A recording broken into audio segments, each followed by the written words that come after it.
So now I've taken the picture. Is it any good? Let's see how we'd tell. Lord knows we spent a lot of time so far talking about exposure, a little bit of time talking about focus.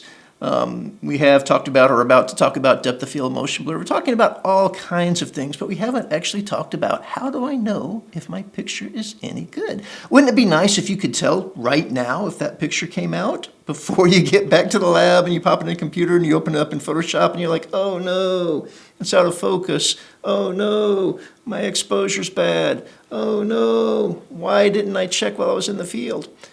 There's a lot you can check. So let's take a look at that. Now it all starts with the playback button on the back of your camera. When I hit playback, hey look, there's the image I just took. It's a picture of myself taking a picture of myself. That's very meta. Now, I've got a bunch of other pictures in here that probably are better suited, but let's talk just for a minute about focus, because that's pretty easy to play with.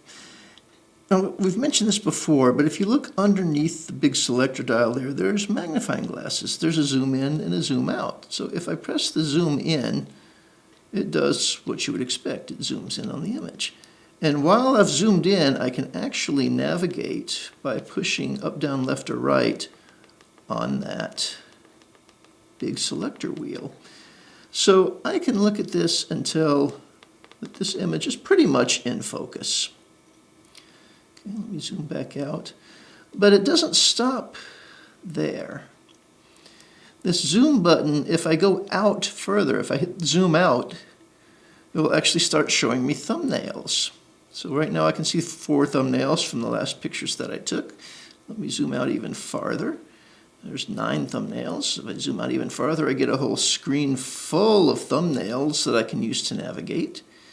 And if I zoom out even farther than that, I get a calendar. So I can go back through time and look at when I've taken pictures and find stuff this way. So if I zoom out, I can navigate and then I can use the zoom in button to get back to where I was. So that's really powerful for just checking your focus. But what about exposure? Is there a way I can look at these and tell if they're properly exposed? I mean, if I'm standing outside in the sun, it's kind of hard to see this little screen, and maybe I don't have a good idea. And there are actually some tools built in. So let's take a look at this. We're going to have to start by going into the menu very briefly. All right, so I'm going to push the menu button. And then when you're in the menu, over here on the far left-hand side, there's actually 5 different sets of menus. There's playback, there's shooting, there's the wrench, which is like set up for technical settings and whatnot. There's a retouching, which I've never used, and there's a, I don't even know what that last one is for. And then, once you're in a menu, you step to the right and you can get to the individual options there. So let's go to the playback menu. And in the playback menu, up here near the top, the 3rd option down on mine, it says Playback Display Options. And I'm just going to step to the right to open that up. And let me clear this real quick. You'll see that I've got several options here. There's an option to have none, which will play an image with no text information, nothing else on the screen, just the image, which is great if you want to get a good idea of what your framing is, right? Highlights, I find this one very useful. It'll tell me if any part of the image is overexposed. RGB histogram. This is not terribly useful, but if you're concerned about your color balance, this is the tool that you can really use. Shooting data, which tells you just an absurd amount of information about each of these pictures, and then overview. So of these, I find that the none, the highlights, and the overview are the most useful. But you know what? We're going to take a look at all of them. So to turn them on, highlight it, and then press to the right, and you'll see that a checkbox appears. So I'm just going to go through and turn all of these on for the moment, just so I can show you what they do. And now here's the tricky part. Press the OK button. If you don't press the OK button, if you get out of this by pressing any other button, those choices will not stick. All right, so I'm going to press OK. Now that we've selected those items, but before I show you what they do, let me take a sidebar here and talk about a kind of graph called a histogram. A histogram is a tool that's commonly used in digital photography. It lets you see what percentage of your picture is bright and what percentage of your picture is dark. So if you look at the screen here, you can see an example of a histogram. And it just looks like some sort of weird mountain almost, right? Painted in black and white. But this is actually a graph, and you read it from left to right. So at the far left, it shows your blacks. So at the moment, if you look at this particular example, there's nothing on the left side of the screen, right? So there's nothing black in whatever that picture is we're looking at.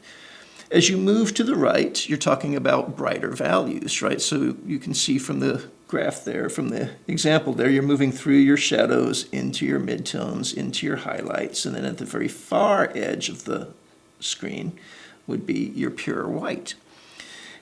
Then if you look vertically, the higher the line is, so again, this looks kind of like a weird mountain range, right? But the higher that peak is, the more of that color, the more of that brightness, rather, there is in it. So on this particular one, there's nothing in that that's black, and there's nothing in that that's white. Everything is somewhere in the middle. And by far the highest spots are there in the highlights. Whatever this picture is, and we have no idea what this picture is, but what I can tell you from looking at the histogram is that it's a very average picture. It has dark things, it has light things, it has midtones, it's got everything in between. So let's go ahead and look at our photo. So this is what it would normally look like when I push the playback button. And for a moment, I had some information that disappeared. Now, if I push the up or the down part of my little selection wheel, I can step through those other options that I just turned on. Right? So I pushed up once. Nothing seems to have happened. That's because I have moved to the none option. It's showing me the picture with no information.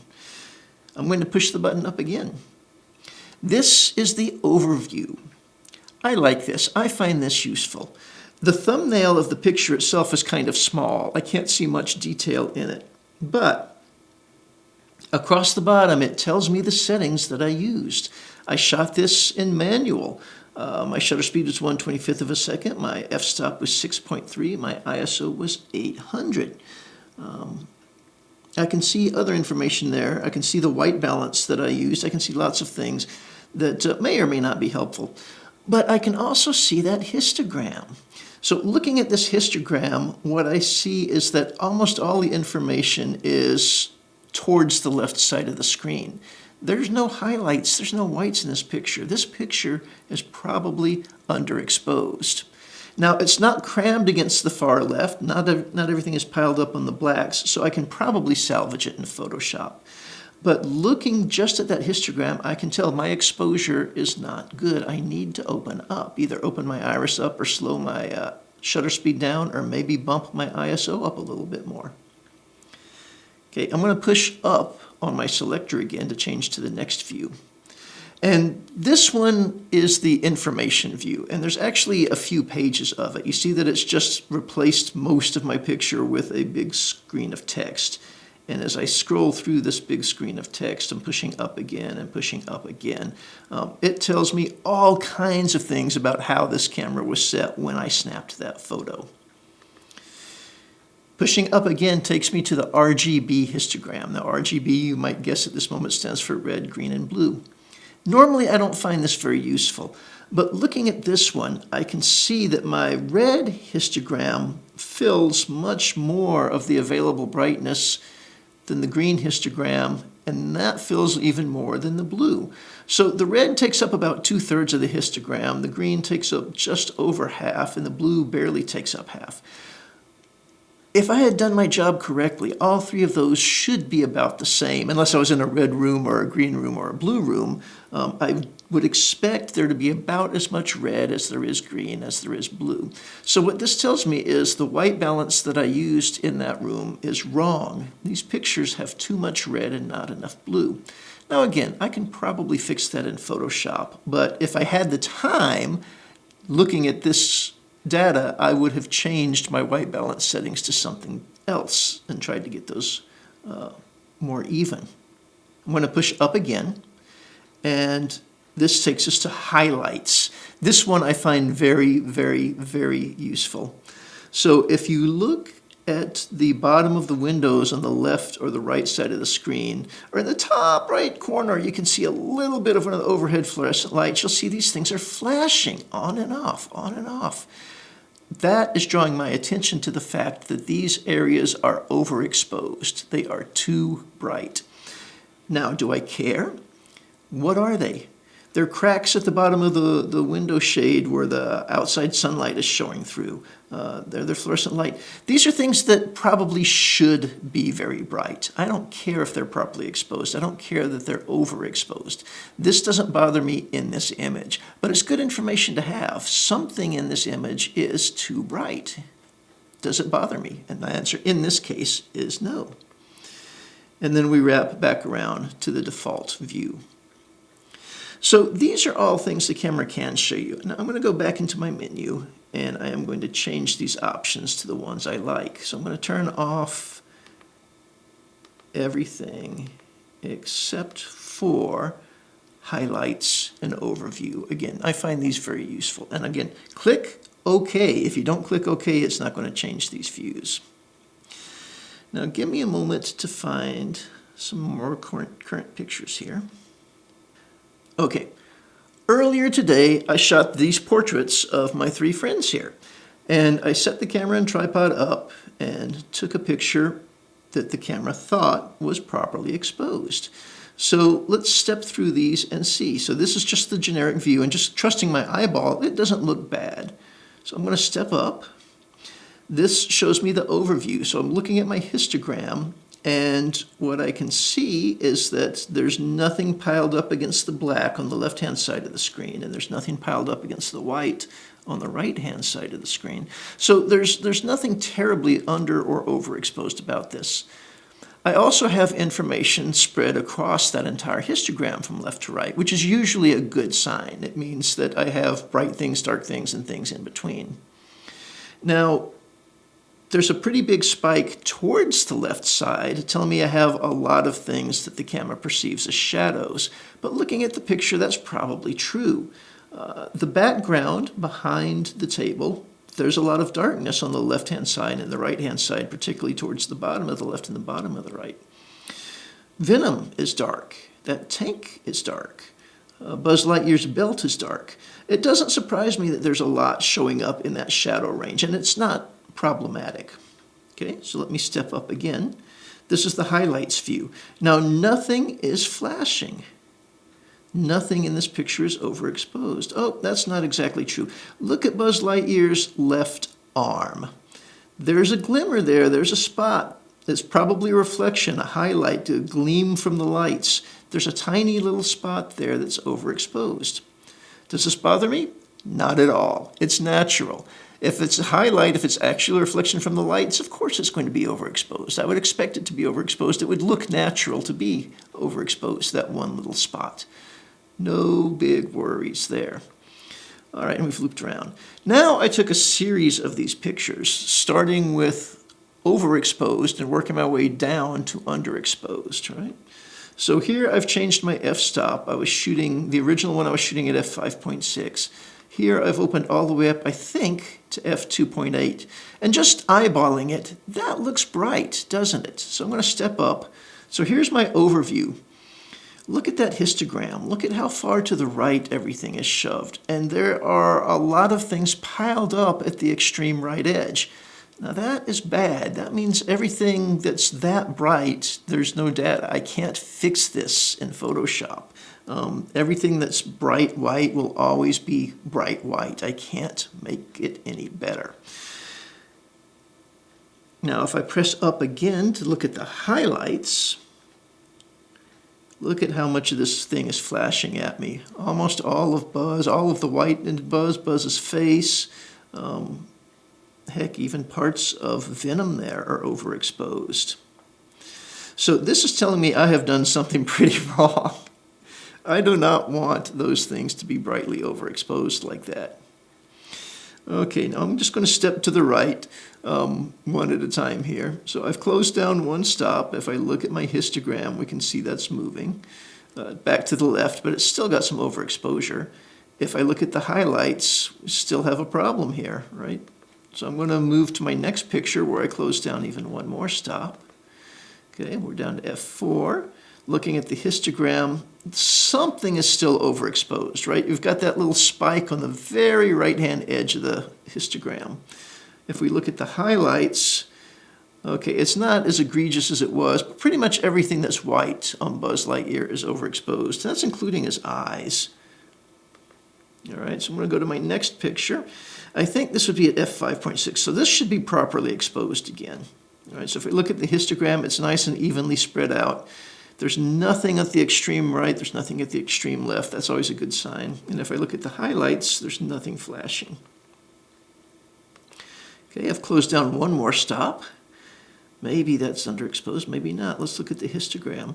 Well, no. I mean, it's kind of justified to the left-hand side. There's not much going on in the right where the highlights would be, but nothing is really stacked up on the left edge. We haven't ruined the picture yet. This is probably recoverable in Photoshop. Looking at the highlights, I wouldn't expect to see anything, and there isn't anything. Let's go to the next picture, even darker. Okay, looking at my histogram, wow, it's really pushing over there to the left. Maybe I could recover this in Photoshop, maybe not. I wouldn't want to have to try. If I look at the highlights, of course, there's nothing flashing. And let's close it down even one more stop. All right, look at that histogram. Look at how far to the left everything is shoved. This picture is just going to be mud. There's not much I can do to make it recover. And again, of course, if I look at the highlights, there's nothing there. I think at the histogram on that, man, that's just black. There's nothing to recover there. And of course, nothing's going to show up on the highlights. So you can see as I step through these, each time, so this is my proper exposure, which was f5.6. Each time I just changed one stop. So I opened all the way up to f2.8, and then I closed down and closed down and closed down. So you can see if I just step through these pictures, it starts too bright, it goes through appropriate, and then it gets to too dark. Let me back up. I think that's where we started here. Now let's take a look at it with the histograms. So here's the overexposed one, and just watch the histogram as I step through. Close down one, another one, another one, and this is probably properly exposed right here. Keep closing down, keep closing down, keep closing down, keep closing down. All right, and now I'm going to turn my highlights on, and I'm going to step through these again.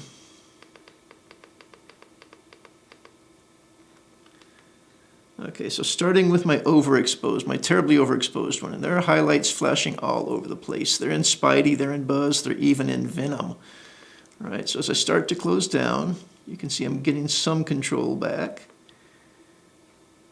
Now, most of the flashing is happening on Buzz. There's still a tiny spot on Venom and a tiny spot on Spidey, but most of what's flashing is on Buzz.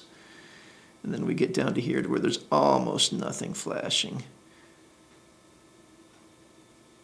And then as we, of course, continue to get darker and darker, there's no reason that we'd expect to see highlights.